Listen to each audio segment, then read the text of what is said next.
ಶ್ರೀ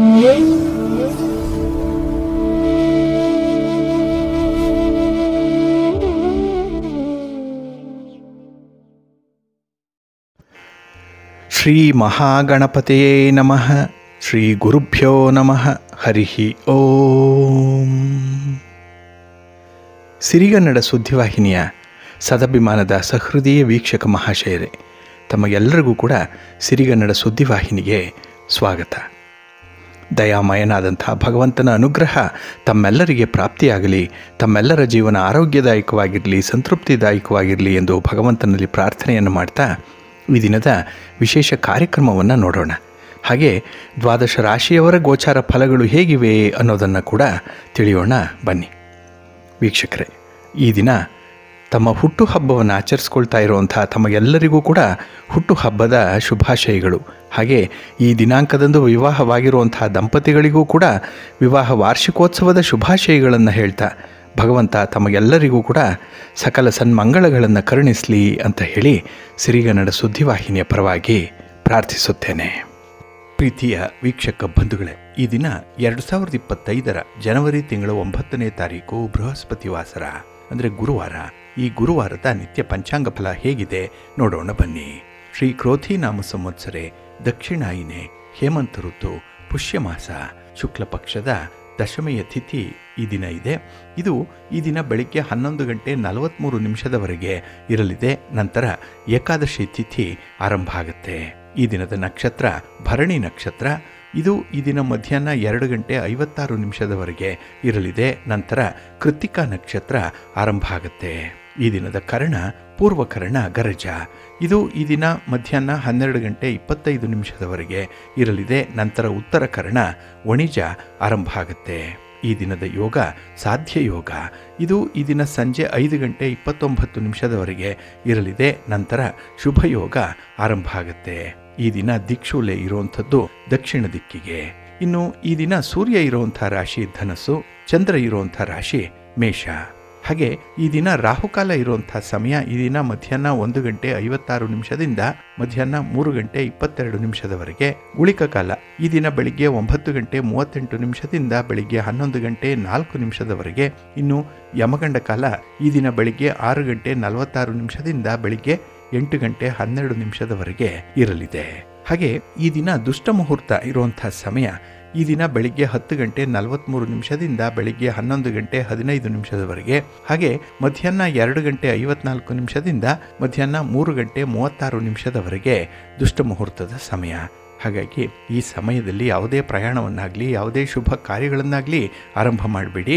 ಏಕೆಂದರೆ ನೀವು ಯಾವುದೇ ಕೆಲಸ ಕಾರ್ಯಗಳನ್ನು ಈ ದುಷ್ಟ ಮುಹೂರ್ತ ಇರುವಂಥ ಸಮಯದಲ್ಲಿ ಆರಂಭ ಮಾಡಿದರೆ ಅದರಿಂದ ಬರುವಂತಹ ಫಲಿತಾಂಶಗಳು ಅಷ್ಟೊಂದು ಅನುಕೂಲಕರವಾಗಿ ಇರೋದಿಲ್ಲ. ಆದ್ದರಿಂದಲೇ ಈ ದುಷ್ಟ ಮುಹೂರ್ತವನ್ನು ಅವಾಯ್ಡ್ ಮಾಡುವಂಥದ್ದು ತುಂಬ ಉತ್ತಮ. ಇನ್ನು ಈ ದಿನ ಅಭಿಜಿತ್ ಮುಹೂರ್ತ ಇರುವಂಥ ಸಮಯ ಈ ದಿನ ಮಧ್ಯಾಹ್ನ 12:07 ಮಧ್ಯಾಹ್ನ 12:49 ಅಭಿಜಿತ್ ಮುಹೂರ್ತ ಇರುವಂಥ ಸಮಯ. ಇನ್ನು ಈ ದಿನ ವಿಶೇಷವಾಗಿ ಅಮೃತ ಕಾಲ ಇರುವಂಥ ಸಮಯ ಅಂತ ಹೇಳಿದ್ರೆ ಈ ದಿನ ಬೆಳಿಗ್ಗೆ 11:11 ಮಧ್ಯಾಹ್ನ 12:28 ಅಮೃತ ಕಾಲದ ಸಮಯ. ಹಾಗೆ ಈ ದಿನ ಸೂರ್ಯೋದಯ ಆಗುವಂಥ ಸಮಯ ಈ ದಿನ ಪ್ರಾತಃ ಕಾಲ 6:43 ಸೂರ್ಯಾಸ್ತ ಸಂಜೆ 6:05. ಇನ್ನು ಈ ದಿನ ಚಂದ್ರನ ಬಲ ಇರುವಂಥ ರಾಶಿಗಳು ಅಂತ ಹೇಳಿದ್ರೆ ಮೇಷ, ಮಿಥುನ, ಕರ್ಕಾಟಕ, ತುಲಾ, ವೃಶ್ಚಿಕ ಮತ್ತು ಕುಂಭ. ಈ 6 ರಾಶಿಯವರಿಗೆ ಗೋಚಾರದಲ್ಲಿ ಚಂದ್ರನಿಂದ ಶುಭ ಫಲಗಳ ಯೋಗ ಇರುತ್ತೆ. ಇನ್ನು ಉಳಿದ 6 ರಾಶಿಯವರಿಗೆ ಮಿಶ್ರ ಫಲದ ಯೋಗ ಇರುತ್ತೆ. ಅದನ್ನು ಮುಂದೆ ದ್ವಾದಶ ರಾಶಿಯವರ ಗೋಚಾರ ಫಲಗಳನ್ನು ನೋಡುವಂತಹ ಸಂದರ್ಭದಲ್ಲಿ ಮತ್ತಷ್ಟು ಹೆಚ್ಚಿನ ಮಾಹಿತಿಗಳನ್ನು ತಿಳ್ಕೊಳ್ಳೋಣ. ಇನ್ನು ಈ ದಿನದ ಹೊರದ ಅಧಿಪತಿ ಗುರು. ಗುರು ಅಂತ ಹೇಳಿದ್ರೆ ವಿಶೇಷವಾಗಿ ಜ್ಞಾನಕ್ಕೆ, ನ್ಯಾಯಕ್ಕೆ ಕಾರಕನಾಗಿರುವಂಥವನು. ಹಾಗೆ ನಮ್ಮಲ್ಲಿ ಒಂದು ಶ್ರದ್ಧೆ ರೂಢಿಸ್ಕೊಳ್ಬೇಕು, ಸದ್ಗುಣಗಳು ಬರಬೇಕು, ಗಾಂಭೀರ್ಯತೆ ಇರಬೇಕು, ಭಾಗ್ಯೋದಯ ಆಗಬೇಕು, ಪಾಂಡಿತ್ಯವನ್ನು ನಾವು ಪಡ್ಕೊಳ್ಬೇಕು ಅನ್ನುವಂಥ ನಿಟ್ಟಿನಲ್ಲಿ ಗುರುವಿನ ಅನುಗ್ರಹ ನಮಗೆ ಬೇಕಾಗುತ್ತೆ. ಹಾಗಾಗಿನೇ ಈ ದಿನ ಎಲ್ಲ ಕೆಲಸ ಕಾರ್ಯಗಳು ಕೂಡ ಶುಭಕರವಾಗಿ ನಡೆಯುವಂಥ ಒಳ್ಳೆಯ ಯೋಗ ಇದೆ. ಹಾಗೆ ಧನ ಪ್ರಾಪ್ತಿಗಾಗಲಿ, ಪುತ್ರ ಪ್ರಾಪ್ತಿಗೆ, ಸಂಪತ್ತಿಗೆ, ಹಾಗೆ ವಿಶೇಷವಾಗಿ ಧರ್ಮಕ್ಕೆ ಕಾರಕನಾಗಿರುವಂಥವನು ಗುರು. ಹಾಗಾಗಿ ಗುರುವಿನಿಂದ ಈ ದಿನ ವಿಶೇಷ ಫಲಗಳು ಪ್ರಾಪ್ತಿಯಾಗುತ್ತೆ. ಹಾಗೆ ಈ ದಿನ ಇರುವಂಥ ಗುರುಹೋರದ ಸಮಯ ಅಂತ ಹೇಳಿದ್ರೆ ಇದು ಈ ದಿನ ಬೆಳಿಗ್ಗೆ 6:44 ಬೆಳಿಗ್ಗೆ 7:41 ಇನ್ನು ಮಧ್ಯಾಹ್ನ 1:23 ಮಧ್ಯಾಹ್ನ 2:20 ಹಾಗೆ ರಾತ್ರಿ 8:14 ರಾತ್ರಿ 9:17 ಗುರುಹೋರ ಇರುವಂಥ ಸಮಯ. ಆದರೆ ಈ ಗುರುಹೋರ ಏನು ಮಧ್ಯಾಹ್ನ ಇದೆ 1:23 2:20 ಇದು ರಾಹುಕಾಲದ ಸಂದರ್ಭದಲ್ಲಿ ಗುರುಹೋರ ಇರುತ್ತೆ. ಹಾಗಾಗಿ ಇದನ್ನು ಸ್ವಲ್ಪ ಅವಾಯ್ಡ್ ಮಾಡ್ಕೊಳ್ಳಿ. ಇನ್ನು ಉಳಿದ 2 ಈ ಗುರುಹೋರ ಇರುವಂಥ ಸಮಯ ಬಹಳ ಅದ್ಭುತವಾಗಿದೆ, ಅದನ್ನು ನೀವು ಅನುಸರಣೆ ಮಾಡಬಹುದು. ಹಾಗೆ ಈ ದಿನ ಇರುವಂಥ ಶನಿ ಹೋರದ ಸಮಯ ಅಂತ ಹೇಳಿದ್ರೆ ಇದು ಈ ದಿನ ಪ್ರಾತಃ ಕಾಲ 5:41 ಬೆಳಿಗ್ಗೆ 6:44 ಇನ್ನು ಮಧ್ಯಾಹ್ನ 12:26 ಮಧ್ಯಾಹ್ನ 1:23 ಹಾಗೆ ರಾತ್ರಿ 7:11 ರಾತ್ರಿ 8:14 ಶನಿಹೋರ ಇರುವಂಥ ಸಮಯ. ಇದನ್ನು ಸ್ವಲ್ಪ ಅವಾಯ್ಡ್ ಮಾಡಬೇಕಾಗತ್ತೆ.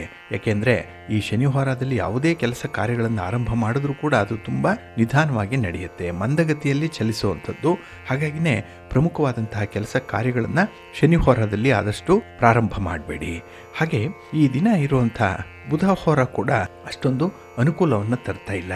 ಅದರಲ್ಲೂ ವ್ಯಾಪಾರಸ್ಥರಿಗೆ ವ್ಯವಹಾರಸ್ಥರಿಗೆ ಈ ದಿನ ಉತ್ತಮವಾದಂತಹ ಸಮಯ ಅನ್ನುವಂಥದ್ದು ಇಲ್ಲ. ಹಾಗೆ ವ್ಯಾಪಾರದಲ್ಲಿ ಬಂಡವಾಳ ತೊಡಗಿಸ್ಬೇಕು, ಇಲ್ಲ ಪಾರ್ಟ್ನರ್ಶಿಪ್ ಡೀಡ್ಗೆ ಸಂಬಂಧಪಟ್ಟಂತಹ ವಿಚಾರ ಇರ್ಬೋದು, ದಾಖಲೆ ಪತ್ರಗಳಿಗೆ ಸಹಿ ಮಾಡುವಂಥ ವಿಚಾರ, ಇದು ಯಾವುದನ್ನು ಕೂಡ ಈ ದಿನ ಇರುವಂಥ ಬುಧ ಹೋರಾದಲ್ಲಿ ಮಾಡಬೇಡಿ. ಹಾಗೆ ದಾಖಲೆ ಪತ್ರಗಳಿಗೆ ಸಹಿ ಮಾಡುವಂಥ ವಿಚಾರ ಆಗಲಿ, ಆರ್ಬಿಟ್ರೇಷನ್ ಆಗಲಿ, ಮೀಡಿಯೇಷನ್ ಆಗಲಿ, ಅಥವಾ ಈ ಪಾರ್ಟ್ನರ್ಶಿಪ್ ಡೀಡ್ಗೆ ಸಂಬಂಧಪಟ್ಟಂಥ ವಿಚಾರಗಳು, ಅದಕ್ಕೆ ಸಹಿ ಮಾಡುವಂಥದ್ದು ಅಥವಾ ಏನೋ ಒಂದು ಅಗ್ರಿಮೆಂಟ್ ಅನ್ನುವಂಥ ವಿಚಾರ ಇದೇನಿದೆ ಅದರಲ್ಲಿ ಸ್ವಲ್ಪ ಜಾಗ್ರತೆ.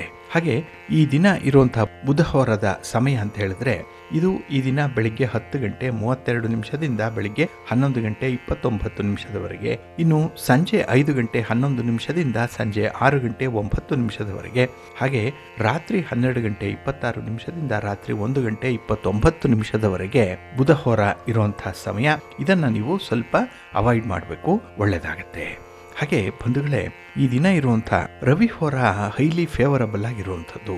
ಅದರಲ್ಲೂ ಅಗ್ರಿಮೆಂಟನ್ನು ಮಾಡ್ಕೊಳ್ಳಿ ಅಂಥ ವಿಚಾರ ಆಗಲಿ, ಪಾರ್ಟ್ನರ್ಶಿಪ್ಗೆ ಸಂಬಂಧಪಟ್ಟಂಥ ವಿಚಾರಗಳನ್ನಾಗಲಿ ಈ ದಿನ ಇರುವಂಥ ರವಿ ಹೋರಾದಲ್ಲಿ ಆರಂಭ ಮಾಡಿದ್ರೆ ಒಳ್ಳೆಯ ಫಲಿತಾಂಶ ಸಿಕ್ಕತ್ತೆ. ಇನ್ನು ರಾಜಕಾರಣಿಗಳಿಗೆ ಈ ರವಿ ಹೋರ ಚೆನ್ನಾಗಿರುತ್ತೆ. ಹಾಗಾಗಿ ನಿಮ್ಮ ಚಟುವಟಿಕೆಗಳನ್ನಾಗಲಿ ನಿಮ್ಮ ಒಂದು ಪ್ರಯಾಣವನ್ನಾಗಲಿ ಮಾಡಲಿಕ್ಕೆ ಈ ರವಿ ಹೋರವನ್ನು ನೀವು ಈ ದಿನ ಅನುಸರಣೆ ಮಾಡ್ಬೋದು. ಹಾಗೆ ರಾಜಕೀಯ ವ್ಯಕ್ತಿಗಳಿಂದ ನಿಮಗೆ ಯಾವುದೇ ರೀತಿಯ ಸಹಾಯ ಸಹಕಾರಗಳು ಬೇಕಿದ್ರೂ ಕೂಡ ಅಂಥ ರಾಜಕೀಯ ವ್ಯಕ್ತಿಗಳನ್ನು ಭೇಟಿ ಮಾಡಿ ಅವರ ಸಹಾಯ ಸಹಕಾರಗಳನ್ನು ಪಡ್ಕೊಳ್ಬೋದು. ಗಣ್ಯರನ್ನು ಭೇಟಿ ಮಾಡಲಿಕ್ಕೂ ಕೂಡ ಈ ಸಮಯ ಪ್ರಶಸ್ತವಾಗಿರುವಂಥದ್ದು.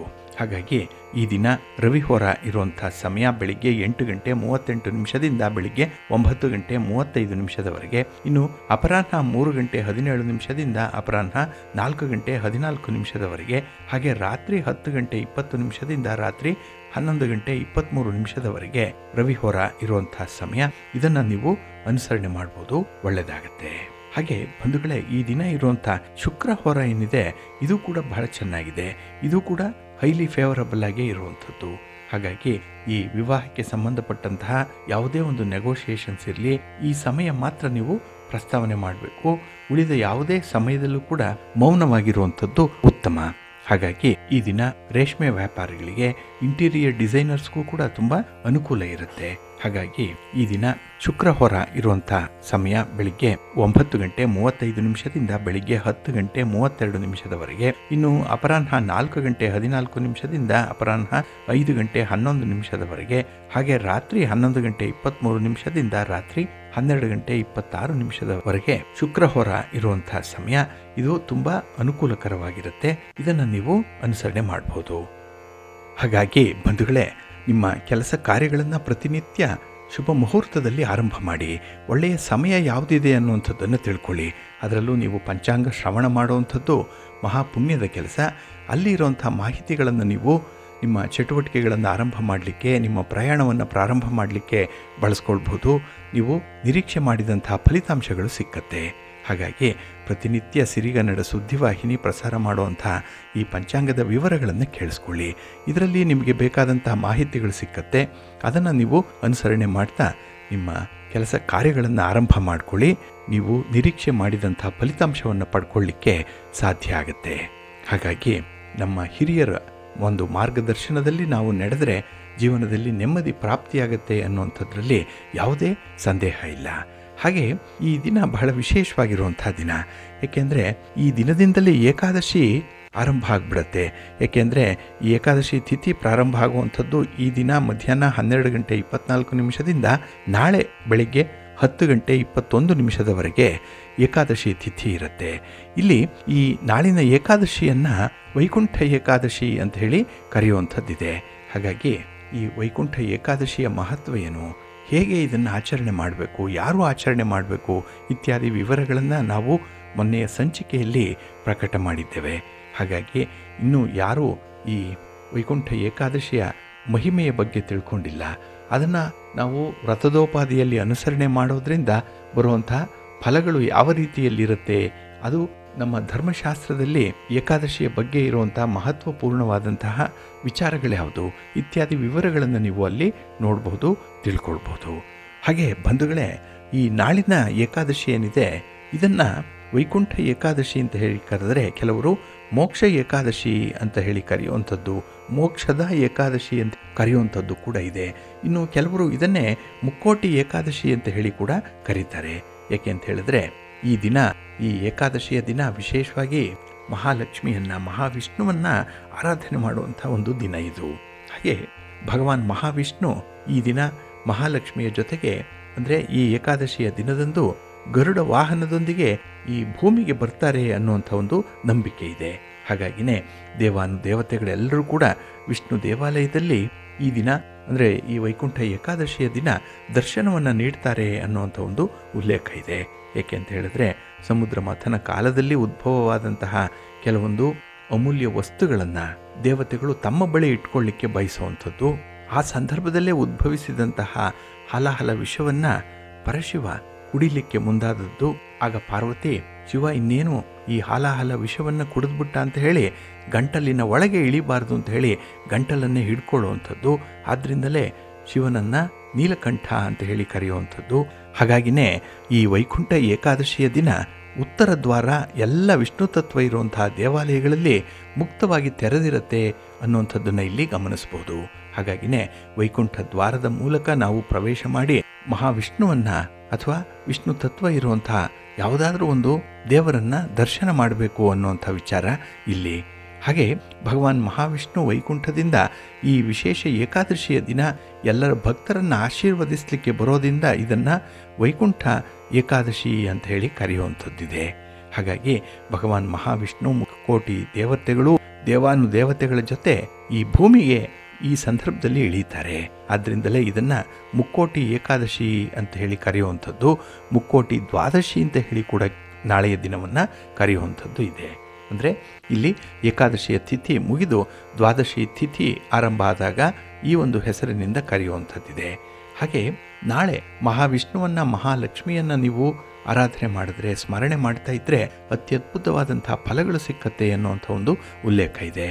ಇಲ್ಲಿ ಈ ವೈಕುಂಠ ಏಕಾದಶಿಯ ದಿನ ನಾವು ಮಾಡುವಂಥ ವ್ರತದಿಂದ, ನಾವು ಮಾಡುವಂಥ ಉಪವಾಸದಿಂದ, ನಾವು ಮಾಡುವಂಥ ಮಹಾಲಕ್ಷ್ಮಿ ಮಹಾವಿಷ್ಣುವಿನ ಪೂಜೆಯಿಂದ ಉತ್ತಮ ರೀತಿಯ ಫಲಗಳು ಸಿಕ್ಕತ್ತೆ ಅನ್ನುವಂಥ ಒಂದು ವಿಚಾರ ಇದೆ. ಇಲ್ಲಿ ಈ 4 ದಿಕ್ಕುಗಳಿಂದ ಬರುವಂತಹ ಫಲಗಳು ಹೇಗಿವೆ ಅಂತ ಹೇಳಿದ್ರೆ, ಪೂರ್ವ ದಿಕ್ಕಿನಿಂದ ಶಾಂತಿ ಮತ್ತು ಸಂತೋಷ ಲಭ್ಯವಾಗುತ್ತೆ. ಇನ್ನು ಉತ್ತರ ದಿಕ್ಕಿನಿಂದ ಮೋಕ್ಷ ಅಥವಾ ಮುಕ್ತಿ ಸಿಕ್ಕತ್ತೆ. ಇನ್ನು ಪಶ್ಚಿಮ ದಿಕ್ಕಿನಿಂದ ಸಂಪತ್ತು ಮತ್ತು ಸಮೃದ್ಧಿಗಳು ಸಿಕ್ಕತ್ತೆ. ಹಾಗೆ ದಕ್ಷಿಣ ದಿಕ್ಕು ಸಿದ್ಧಿಗಾಗಿ ನಾವು ಕಾರ್ಯಪ್ರವೃತ್ತರಾಗುವಂಥ ದಿಕ್ಕು ಇದು. ಹಾಗಾಗಿನೇ ಇಲ್ಲಿ ಉತ್ತರ ಭಾರತದಲ್ಲಿ ವಿಶೇಷವಾಗಿ ಮೋಕ್ಷದ ಏಕಾದಶಿ ಏನಿದೆ, ಮುಕ್ತಿಯನ್ನು ದಯಪಾಲಿಸುವಂಥ ಏಕಾದಶಿ, ಇದನ್ನು ಅನುಸರಣೆ ಮಾಡ್ತಾರೆ. ಹಾಗಾಗಿ ಈ ದಿನ ಭಗವಾನ್ ವಿಷ್ಣು ಈ ಉತ್ತರದ ಬಾಗಿಲಿನಲ್ಲಿ ದೇವರನ್ನು ದರ್ಶನ ಮಾಡಿದ್ರೆ ಆ ವ್ಯಕ್ತಿಗೆ ಮರಣ ಭಯ ಇರಲ್ಲ ಅನ್ನುವಂಥ ಒಂದು ನಂಬಿಕೆ ಇದೆ. ಹಾಗಾಗಿನೇ ಈ ದಿನ ಒಂದು ವರ್ಷದಲ್ಲಿ ಬರುವಂಥ 24 ಏಕಾದಶಿಗಳೇನಿದೆ ಅದರಲ್ಲಿ ವೈಕುಂಠ ಏಕಾದಶಿ ಬಹಳ ವಿಶೇಷವಾಗಿರುವಂಥದ್ದು, ಬಹಳ ಶುಭಕರವಾಗಿ ಇರುವಂಥದ್ದು. ಹಾಗಾಗಿ ಈ ದಿನ ನೀವು ವೈಕುಂಠ ಏಕಾದಶಿಯ ವ್ರತವನ್ನೇನಾದರೂ ಆಚರಣೆ ಮಾಡಿಬಿಟ್ರೆ ಅದು 3 ಕೋಟಿ ಏಕಾದಶಿಯ ವ್ರತಕ್ಕೆ ಸರಿಸಮಾನವಾಗಿರುತ್ತೆ ಅನ್ನುವಂಥ ಒಂದು ಉಲ್ಲೇಖ ಇದೆ. ಹಾಗೆ ಬಂಧುಗಳೇ, ಈ ಏಕಾದಶಿಯ ವ್ರತವನ್ನು ಮಾಡುವಂಥವರು ಒಂದು ಮುಖ್ಯವಾದಂತಹ ಒಂದು ವಿಧಿವಿಧಾನವನ್ನು ಅನುಸರಣೆ ಮಾಡಬೇಕಾಗತ್ತೆ. ಅಂದರೆ ಈ ಏಕಾದಶಿಯ ವ್ರತದ ದಿನ ಅಂದರೆ ನಾಳೆಯ ದಿನ ಅಭ್ಯಂಗ ಸ್ನಾನವನ್ನು ಮಾಡಿ ವ್ರತ ಮಾಡುವಂಥ ಸಂಕಲ್ಪವನ್ನು ಮಾಡಿಕೊಳ್ಬೇಕು. ಸ್ನಾನ ನಂತರದಲ್ಲಿ ದೇವರಿಗೆ ನಮಸ್ಕಾರ ಮಾಡ್ತಾ ಈ ಒಂದು ಸಂಕಲ್ಪ ಮಾಡಿಕೊಂಡು ಈ ಏಕಾದಶಿ ತಿಥಿ ಮುಗಿಯುವವರೆಗೂ ಕೂಡ ನಿರ್ಜಲ ಉಪವಾಸ ಇರಬೇಕು. ಆದರೆ ಕೆಲವರಿಗೆ ಉಪವಾಸ ಇರಲಿಕ್ಕೆ ಕಷ್ಟ ಆದರೆ ಹಣ್ಣು ಹಂಪಲುಗಳನ್ನಾಗಲಿ ಅಥವಾ ಬಾರ್ಲಿಯಿಂದ ಮಾಡಿದಂಥ ಪದಾರ್ಥವನ್ನಾಗಲಿ ಸೇವನೆ ಮಾಡ್ಬೋದು. ಆದರೆ ಅಕ್ಕಿಯಿಂದ ಮಾಡಿರುವಂಥ ಯಾವುದೇ ಪದಾರ್ಥವನ್ನು ಸೇವಿಸಬಾರ್ದು ಈ ಏಕಾದಶಿಯ ದಿನ. ಇನ್ನು ಈ ಏಕಾದಶಿಯ ನಂತರದಲ್ಲಿ ಮಾರನೆಯ ದಿನ ಬರುತ್ತಲ್ಲ ದ್ವಾದಶಿ, ಆ ದ್ವಾದಶಿಯ ದಿನ ನೀವು ತುಳಸಿ ತೀರ್ಥವನ್ನು ತೆಗೆದುಕೊಂಡು ಒಂದೆರಡು ತುಳಸಿ ಎಲೆಗಳನ್ನು ನೀವು ಪ್ರಸಾದವಾಗಿ ತಿನ್ನೋದ್ರಿಂದ ಅಲ್ಲಿ ಏಕಾದಶಿ ತಿಥಿ ಮುಕ್ತಾಯ ಆಗುತ್ತೆ. ಹಾಗೆ ಉಪವಾಸವನ್ನು ಮುರಿದ ಹಾಗಾಗತ್ತೆ. ಹಾಗಾಗಿ ಉಪವಾಸ ಇರುವಂಥವರು ಮಾರನೇ ದಿನ ಬೆಳಗ್ಗೆನೇ ನೀರನ್ನು ತೆಗೆದುಕೊಳ್ಳುವ ಮೂಲಕ, ಎಳನೀರನ್ನು ಸೇವಿಸುವ ಮೂಲಕ ಅಥವಾ ಹಣ್ಣಿನ ರಸವನ್ನು ಸೇವಿಸುವ ಮೂಲಕ ಉಪವಾಸವನ್ನು ಅನುಸರಣೆ ಮಾಡಬಹುದು. ಆದರೆ ಮಸಾಲೆ ಪದಾರ್ಥಗಳಾಗಲಿ, ಉಪ್ಪು ಇರುವಂಥ ಆಹಾರ ಪದಾರ್ಥಗಳು ಇವುಗಳನ್ನು ಈ ಏಕಾದಶಿ ತಿಥಿಯ ದಿನ ಉಪಯೋಗಿಸಬಾರ್ದು. ಇನ್ನು ಈ ದಿನ ವಿಶೇಷವಾಗಿ ಉಪವಾಸ ಮಾಡುವುದರ ಜೊತೆಗೆ ಭಗವಂತನ ನಾಮಸ್ಮರಣೆಯನ್ನು ಮಾಡ್ತಾ ಇರಬೇಕು. ಅದರಲ್ಲೂ ವಿಷ್ಣು ಸಹಸ್ರನಾಮವನ್ನು ಪಠಣ ಮಾಡಿಕೊಂಡ್ರೆ ಅತ್ಯಂತ ಉತ್ತಮ ಫಲಗಳು ಸಿಕ್ಕತ್ತೆ. ಅದರ ಜೊತೆಗೆ ಮಹಾವಿಷ್ಣುವಿನ ಮಂತ್ರ ಇದೆಯಲ್ಲ, ಓಂ ನಮೋ ನಾರಾಯಣಾಯ ಅಥವಾ ಓಂ ನಮೋ ಭಗವತೆ ವಾಸುದೇವಾಯ ಅನ್ನುವಂಥ ಮಂತ್ರವನ್ನು ನೀವು 108 ಸಲ ಜಪ ಮಾಡಿಕೊಳ್ಬೇಕು. ಹಾಗೆ ಕಾಯ ವಾಚ ಮನಸ ನೀವು ಮಹಾವಿಷ್ಣುವಿನ ಕಮಲದ ಪಾದಗಳ ಮೇಲೆ ನಿಮ್ಮನ್ನು ನೀವೇ ಒಪ್ಪಿಸ್ಕೊಳ್ಬೇಕು. ಹಾಗಾಗಿನೇ ಸಂಕಲ್ಪಪೂರ್ವಕವಾಗಿ ಮನಃಪೂರ್ವಕವಾಗಿ ಈ ವೈಕುಂಠ ಏಕಾದಶಿಯ ವ್ರತವನ್ನು ಆಚರಣೆ ಮಾಡಬೇಕು. ಇನ್ನು ವೈಕುಂಠ ಏಕಾದಶಿಯ ದಿನ ಉತ್ತರ ದ್ವಾರದ ಮೂಲಕ ಹಾದು ಹೋದರೆ ಅವರು ಜೀವನದ ಕೊನೆಯಲ್ಲೇ ವೈಕುಂಠವನ್ನು ಪಡ್ಕೊಳ್ತಾರೆ ಅನ್ನುವಂಥ ಉಲ್ಲೇಖ ಇದೆ. ಮತ್ತು ಅವರು ಮಾಡಿರುವಂಥ ಪಾಪಗಳು, ಅವರು ತಿಳಿದೋ ತಿಳಿಯದೆಯೋ ಮಾಡಿರೋಂಥ ದೋಷಗಳು ಇದರಿಂದ ತೊಳೆಯಲ್ಪಡುತ್ತೆ ಅನ್ನುವಂಥ ಒಂದು ವಿಚಾರ ಇದೆ. ಹಾಗಾಗಿನೇ ಪ್ರಮುಖವಾದಂತಹ ದೇವಾಲಯಗಳಲ್ಲಿ ಉತ್ತರದ ಬಾಗಿಲು ನಾಳೆ ತೆರೆಯುವಂಥದ್ದು. ಹಾಗೆ ಈ ಉತ್ತರ ದ್ವಾರದ ಮೂಲಕ ಹಾದು ಹೋಗುವಂಥ ಈ ಒಂದು ವಿಶೇಷ ದಿನದಲ್ಲಿ ನಮ್ಮಲ್ಲಿ ಇರುವಂತಹ ಅಹಂಕಾರ ಕೂಡ ಚೂರು ಚೂರಾಗಿ ನಮಗೆ ಮೋಕ್ಷ ಸಿಕ್ಕತ್ತೆ ಅನ್ನುವಂಥ ಒಂದು ವಿಚಾರ ಇದೆ. ಅದರಿಂದಲೇ ಕೆಲವರು ಇದನ್ನು ಮೋಕ್ಷದ ಏಕಾದಶಿ ಅಂತ ಹೇಳಿ ಕರೆಯುವಂಥದ್ದು. ಇಲ್ಲಿ ನಮ್ಮಲ್ಲಿರುವಂಥ ಅಹಮ್ಮನ್ನು ವ್ಯಕ್ತಪಡಿಸುವ ಸಂದರ್ಭದಲ್ಲಿ ನಾವು ನಾನು ಅನ್ನುವಂಥ ಒಂದು ಪದವನ್ನು ಹೆಚ್ಚಾಗಿ ಬಳಸುವಂಥದ್ದಿದೆ. ಅದನ್ನು ನಾನು ಮಾಡಿದೆ, ಅದನ್ನು ನಾನು ಇದ್ದುದರಿಂದ ಹಾಗಾಯಿತು ಅನ್ನುವಂಥ ಮಾತುಗಳನ್ನು ಪ್ರತಿ ಶಬ್ದದಲ್ಲೂ ಪ್ರತಿ ಮಾತಿನಲ್ಲೂ ಕೇಳುವಂಥದ್ದು ಇದೆ. ಇಲ್ಲಿ ನಾನು ಅನ್ನುವಂಥದ್ದು ಅಹಂಕಾರದ ಪ್ರತೀಕ ಇದು. ಹಾಗಾಗಿನೇ ಇಂತಹ ಪದಗಳನ್ನು ಯಾರು ಹೆಚ್ಚು ಹೆಚ್ಚು ತಮ್ಮ ಮಾತಿನಲ್ಲಿ ಬಳಸ್ತಾರೆ ಅಂಥವರ ದೋಷ ನಿವಾರಣೆಯಾಗುತ್ತೆ ಅನ್ನುವಂಥ ಒಂದು ಉಲ್ಲೇಖ ಇದೆ. ಹಾಗೆ ಈ ದಿನ ಮಹಾವಿಷ್ಣುವಿನ ಜೊತೆಯಲ್ಲಿ ಮಹಾಲಕ್ಷ್ಮಿಯನ್ನು ಆರಾಧನೆ ಮಾಡಿದ್ರೆ ಮನೆಯಲ್ಲಿ ಧನ ಕನಕಗಳು ತುಂಬಿ ತುಳುಕತ್ತೆ ಅನ್ನುವಂಥ ಒಂದು ಉಲ್ಲೇಖ ಇದೆ. ಇದು ಒಂದು ನಂಬಿಕೆ. ಆದ್ದರಿಂದಲೇ ನಾಳೆ ಮಹಾಲಕ್ಷ್ಮಿಯನ್ನು ಕೂಡ ಆರಾಧನೆ ಮಾಡಬೇಕು ಅನ್ನುವಂಥ ಒಂದು ಸಂಕಲ್ಪ ಇದೆ. ಅದರಂತೆ ನೀವು ನಾಳಿನ ವೈಕುಂಠ ಏಕಾದಶಿಯ ವ್ರತವನ್ನು ಆಚರಣೆ ಮಾಡಿ ನಿಮ್ಮ ಆಸುಪಾಸಿನಲ್ಲಿ ಎಲ್ಲಾದರೂ ವೈಕುಂಠ ದ್ವಾರ ಏನಾದರೂ ತೆರೆದಿದ್ದರೆ, ಅದರಲ್ಲೂ ವಿಷ್ಣು ತತ್ವ ಇರುವಂಥ ದೇವಾಲಯಗಳಲ್ಲಿ ವೈಕುಂಠ ದ್ವಾರದ ಮೂಲಕ ನೀವು ಭಗವಂತನ ದರ್ಶನವನ್ನು ಪಡ್ಕೊಳ್ಳಿ. ಒಳ್ಳೆಯದಾಗತ್ತೆ, ಅತ್ಯುತ್ತಮ ಫಲ ತಮ್ಮದಾಗತ್ತೆ. ಹಾಗಾಗಿ ನೀವು ಮಾಡುವಂತಹ ಪ್ರತಿ ಕೆಲಸ ಕಾರ್ಯಗಳು ಕೂಡ ಯಶಸ್ವಿಯಾಗಲಿ ಅಂತ ಹೇಳಿ ಒಂದು ಪುಟ್ಟ ಸಂಕಲ್ಪವನ್ನು ಮಾಡಿಕೊಂಡು ಮುಂದುವರಿರಿ. ನಾಳೆ ದಿನ ಬಹಳ ವಿಶೇಷವಾಗಿ ನಿಮಗೆ ಒಳ್ಳೆಯದಾಗತ್ತೆ. ಅದರಲ್ಲೂ ಈ ಧನುರ್ಮಾಸದಲ್ಲಿ ವೈಕುಂಠ ಏಕಾದಶಿ ಬರೋದರಿಂದ ಪ್ರತಿ ವರ್ಷ ಅದು ಹೀಗೆ ಬರುತ್ತೆ.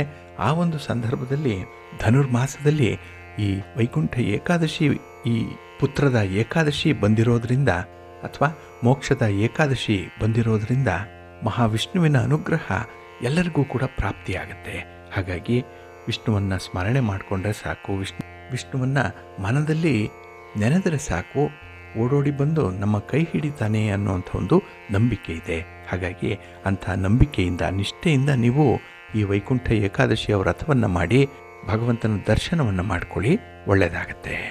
ಇನ್ನು ಬಂಧುಗಳೇ, ಈ ವೈಕುಂಠ ಏಕಾದಶಿಯ ದಿನ ನಾವು ಚತುರ್ಭುಜ ವಿಷ್ಣುವನ್ನು ಸ್ಮರಣೆ ಮಾಡಬೇಕು. ಅಂದರೆ ವಿಷ್ಣು ಅಂತ ಹೇಳಿದ್ರೆ 4 ಭುಜಗಳಿರಬೇಕು. ಅದನ್ನು ನಾವು ಮನಸ್ಸಿನಲ್ಲಿ ಕಲ್ಪನೆಯನ್ನು ಮಾಡಿಕೊಳ್ಬೇಕು. ಹಾಗಾಗಿ ಈ 4 ಭುಜಗಳ ಆಧ್ಯಾತ್ಮಿಕ ಸಂಕೇತಗಳೇನಿದೆ ಇದು ತುಂಬ ವಿಶೇಷತೆಯನ್ನು ಪಡ್ಕೊಂಡಿರುವಂಥದ್ದು.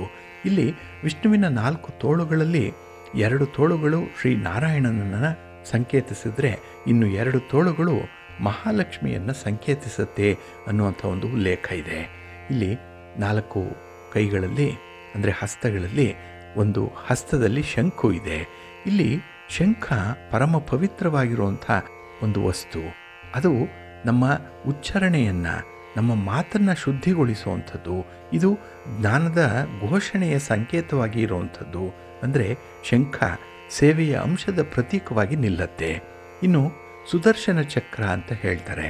ಇಲ್ಲಿ ಸುದರ್ಶನನೋ ಅಥವಾ ಸ್ವದರ್ಶನನೋ ಅನ್ನುವಂಥದ್ದು ಬಹಳ ಮುಖ್ಯ. ಇಲ್ಲಿ ಸ್ವದರ್ಶನ ಅಂತ ಹೇಳಿದ್ರೆ ಆತ್ಮ ಸ್ವಯಂ ಆಗಿ ಕಾಣಿಸ್ಕೊಳ್ಳುವಂಥದ್ದು. ಭಗವಂತನೇ ಆ ಸುದರ್ಶನ ಚಕ್ರವನ್ನು ನೋಡಿದಾಗ ಭಗವಂತನನ್ನೇ ನೋಡಿದಾಗುತ್ತೆ, ಭಗವಂತನ ದರ್ಶನ ಆಗುತ್ತೆ. ಇದು ಸೃಷ್ಟಿಯ ಚಕ್ರ ಇದು. ಹಾಗಾಗಿ ಈ ಸುದರ್ಶನ ಚಕ್ರ ಜ್ಞಾನದ ಸಂಕೇತವಾಗಿರುತ್ತೆ. ಇನ್ನು ಕಮಲದ ಹೂ ಒಂದು ಕೈಯಲ್ಲಿ ಭಗವಂತ ಹಿಡ್ಕೊಂಡಿರ್ತಾನೆ. ಇದು ನಿರ್ಲಿಪ್ತ ಭಾವವನ್ನು ತೋರಿಸುವಂಥದ್ದು, ಪವಿತ್ರವಾಗಿ ಉಳಿಯುವುದರ ಸೂಚಕ ಅನ್ನುವಂಥದ್ದು. ಹಾಗೆ ಈ ಕಮಲದ ಹೂವು ಧಾರಣೆಯ ಅಂಶವಾಗಿ ಇರುವಂಥದ್ದು.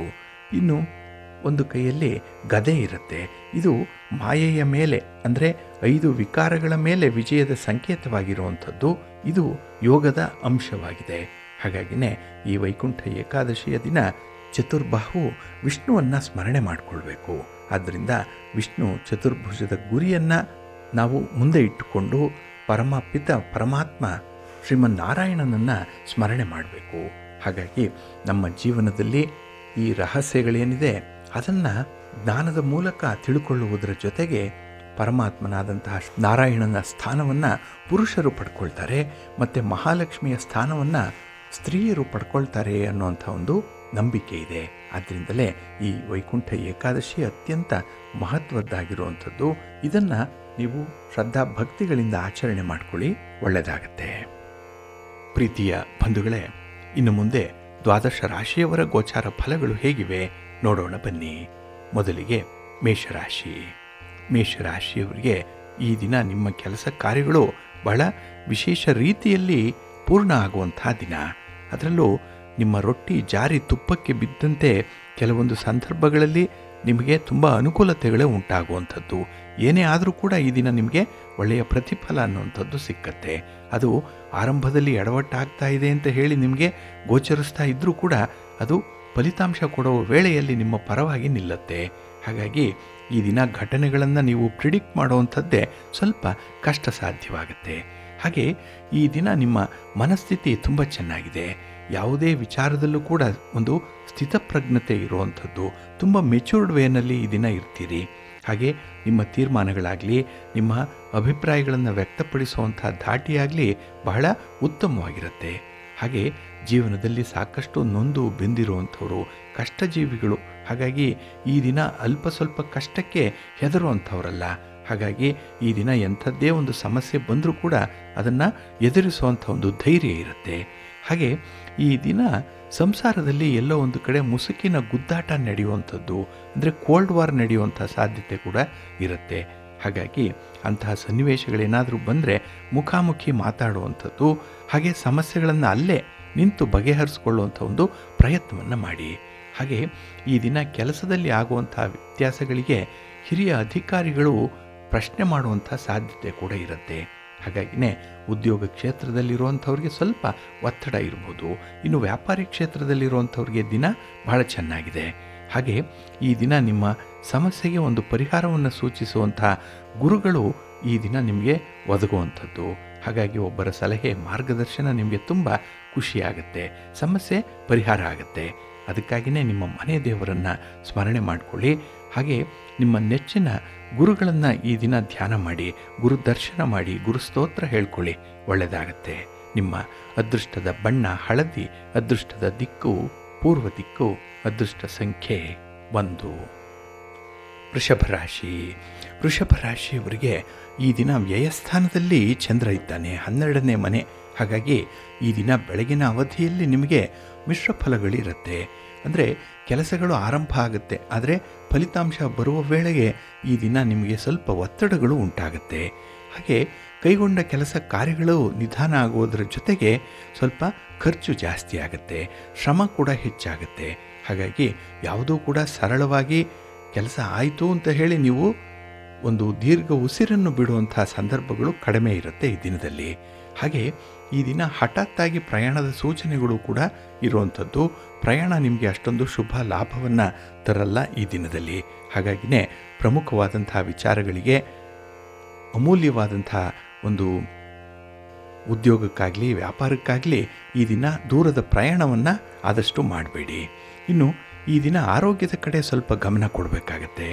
ಇನ್ನು ಈ ದಿನ ಲೇವಾದೇವಿ ವ್ಯವಹಾರವನ್ನು ಮಾಡುವಂಥವರು ಆದಷ್ಟು ಕಡಿಮೆ ಮಾಡಿ. ಈ ದಿನ ದೊಡ್ಡ ಮಟ್ಟದಲ್ಲಿ ಈ ದಿನ ವ್ಯವಹಾರ ಮಾಡಲಿಕ್ಕೆ ಹೋಗಬೇಡಿ, ಅಷ್ಟೊಂದು ಒಳ್ಳೆಯದಾಗಲ್ಲ. ಏಕೆಂದರೆ ಈ ಹಣದ ವ್ಯವಹಾರದಿಂದಲೇ ಈ ದಿನ ಸ್ವಲ್ಪ ಎಡವಟ್ಟಾಗುವಂಥದ್ದು ಇದೆ. ಇನ್ನು ರಾಜಕೀಯ ವ್ಯಕ್ತಿಗಳಿಗೆ ವರ್ಚಸ್ಸನ್ನು ಹೆಚ್ಚಿಸಿಕೊಳ್ಳುವಂಥ ಅವಕಾಶಗಳೇನೋ ಸಿಕ್ಕತ್ತೆ, ಆದರೆ ನಿಮ್ಮ ಅತಿಯಾದ ಮಾತು ನಿಮ್ಮ ಗೌರವವನ್ನು ಕಡಿಮೆ ಮಾಡಿಬಿಡುತ್ತೆ. ಹಾಗಾಗಿ ಮಾತಿನಲ್ಲಿ ಸ್ವಲ್ಪ ನಿಯಂತ್ರಣ ಇರಲಿ. ಇನ್ನು ಈ ದಿನ ಉದ್ಯೋಗ ನಿಮಿತ್ತ ನೀವು ನಿಮ್ಮ ಮೇಲಧಿಕಾರಿಗಳಾಗಲಿ ಅಥವಾ ನಿಮ್ಮ ಸಹೋದ್ಯೋಗಿಗಳ ಜೊತೆಯಾಗಲಿ ಸ್ವಲ್ಪ ಸೌಹಾರ್ದಯುತವಾಗಿ ವರ್ತಿಸಬೇಕಾಗತ್ತೆ. ಹಾಗೆ ಮನೆಯ ಒಳಗೆ ಮನೆಯ ಹೊರಗೆ ಎರಡೂ ಕಡೆ ಈ ದಿನ ನಿಮಗೆ ವಾತಾವರಣ ಅಷ್ಟೊಂದು ಅನುಕೂಲಕರವಾಗಿಲ್ಲ. ಎಲ್ಲ ಕಡೆ ನಿರುತ್ಸಾಹ ಇರುವಂಥದ್ದು. ಆದರೆ ಭಗವಂತನ ಧ್ಯಾನ ಮಾಡಿ, ಭಗವಂತನ ಆರಾಧನೆ ಮಾಡಿ, ವಿಷ್ಣು ಸ್ತೋತ್ರವನ್ನು ಹೇಳ್ಕೊಳ್ಳಿ, ಮಹಾಲಕ್ಷ್ಮಿಯನ್ನು ಈ ದಿನ ಪ್ರಾರ್ಥನೆ ಮಾಡ್ತಾ ಇರಿ, ಒಳ್ಳೆಯದಾಗುತ್ತೆ. ನಿಮ್ಮ ಅದೃಷ್ಟದ ಬಣ್ಣ ಬಿಳುಪು, ಅದೃಷ್ಟದ ದಿಕ್ಕು ಪೂರ್ವ ದಿಕ್ಕು, ಅದೃಷ್ಟ ಸಂಖ್ಯೆ 2. ಮಿಥುನ ರಾಶಿ. ಮಿಥುನ ರಾಶಿಯವರು ಈ ದಿನ ಕೈಯಲ್ಲಿರುವಂಥ ಕೆಲಸವನ್ನು ಸಕಾಲದಲ್ಲಿ ಪೂರ್ತಿ ಮಾಡುವಂಥ ದಿನ. ಹಾಗಾಗಿ ನಿಮ್ಮ ಅಜೆಂಡಾ ಬಹಳ ಸ್ಪಷ್ಟವಾಗಿದೆ. ನಿಮ್ಮ ಗುರಿ ನಿಮಗೆ ಚೆನ್ನಾಗಿ ಗೊತ್ತಿದೆ, ಹೇಗೆ ಅದನ್ನು ತಲುಪಬೇಕು, ಹಾಗೆ ಆ ಕೆಲಸವನ್ನು ಯಾವ ರೀತಿಯಲ್ಲಿ ಪೂರ್ಣಗೊಳಿಸಬೇಕು ಅನ್ನುವಂಥ ಒಂದು ಕೌಶಲ್ಯ ನಿಮ್ಮ ಕೈಯಲ್ಲೇ ಇರುವಂಥದ್ದು. ಹಾಗಾಗಿನೇ ಈ ದಿನ ಸ್ಥಿರಾಸ್ತಿ ವಿವಾದಗಳು ಏನೇ ಇದ್ದರೂ ಕೂಡ ಅದು ಸ್ವಲ್ಪ ಮಟ್ಟಿಗೆ ಬಗೆಹರಿಯುವಂಥ ಸೂಚನೆಗಳು ಸಿಕ್ಕತ್ತೆ. 4 ಜನ ಅದರ ಬಗ್ಗೆ ಮಾತಾಡ್ತಾರೆ, ಒಂದು ಬೆಂಬಲವನ್ನು ನಿಮಗೆ ಕೊಡ್ತಾರೆ. ಹಾಗಾಗಿನೇ ಈ ವಿವಾದಗಳಿಂದ ನೀವು ಜಯಗಳಿಸಲಿಕ್ಕೆ ನಿಮಗೆ ಆತ್ಮವಿಶ್ವಾಸ ಕೂಡ ಇದರ ಮೂಲಕ ಸಿಕ್ಕುವಂಥ ಸಾಧ್ಯತೆ ಇದೆ.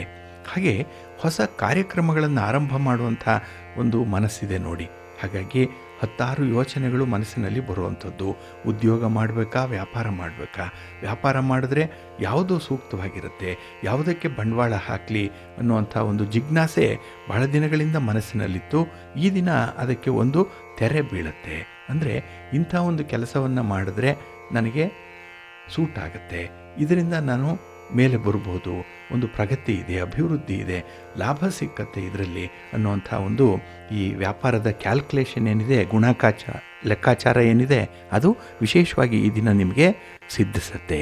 ಹಾಗೆ ಈ ದಿನ ಒಂದು ಆಶ್ಚರ್ಯಕರವಾದಂತಹ ಘಟನೆಯೊಂದು ನಡೆಯುವಂಥದ್ದು ಕೂಡ ಇದೆ. ಅನ್ಎಕ್ಸ್ಪೆಕ್ಟೆಡ್ ಆಗಿ ಬರುವಂಥದ್ದು ಇದು.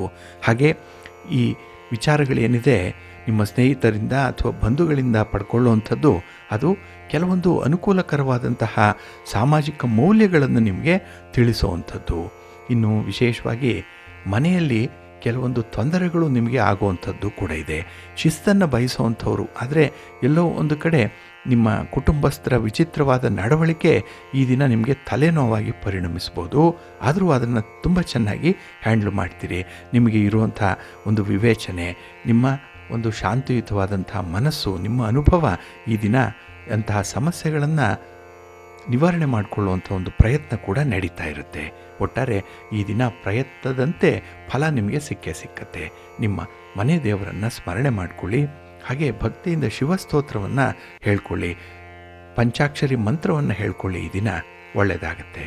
ನಿಮ್ಮ ಅದೃಷ್ಟದ ಬಣ್ಣ ನೇರಳೆ, ಅದೃಷ್ಟದ ದಿಕ್ಕು ಈಶಾನ್ಯ ದಿಕ್ಕು, ಅದೃಷ್ಟ ಸಂಖ್ಯೆ 1. ಕರ್ಕಾಟಕ ರಾಶಿ. ಕರ್ಕಾಟಕ ರಾಶಿಯವರಿಗೆ ಈ ದಿನ ಯಶಸ್ವಿ ದಿನ. ಯಾಕೆಂದರೆ ನಿಮ್ಮ ಕೆಲಸ ಕಾರ್ಯಗಳನ್ನು, ನಿಮ್ಮ ಚಟುವಟಿಕೆಗಳನ್ನು ಯಾವ ರೀತಿಯಲ್ಲಿ ನೀವು ಒಂದು ಹಂತವನ್ನು ತಲುಪಿಸ್ಬೇಕು ಅನ್ನುವಂಥ ಒಂದು ಕಲೆಗಾರಿಕೆ ನಿಮಗೆ ಚೆನ್ನಾಗಿದೆ, ಮಾತುಗಾರಿಕೆ ಇದೆ, ದೂರದೃಷ್ಟಿ ಇದೆ. ಹಾಗೆ ಈ ದಿನ ಬಂಧುಗಳ ಸ್ನೇಹಿತರ ನೆರವನ್ನು ಪಡ್ಕೊಳ್ಳೋದ್ರಲ್ಲೂ ಕೂಡ ತುಂಬ ಯಶಸ್ವಿ ಆಗ್ತೀರಿ. ಒಳ್ಳೆಯ ಜಾಣತನ ಇದೆ ನೋಡಿ.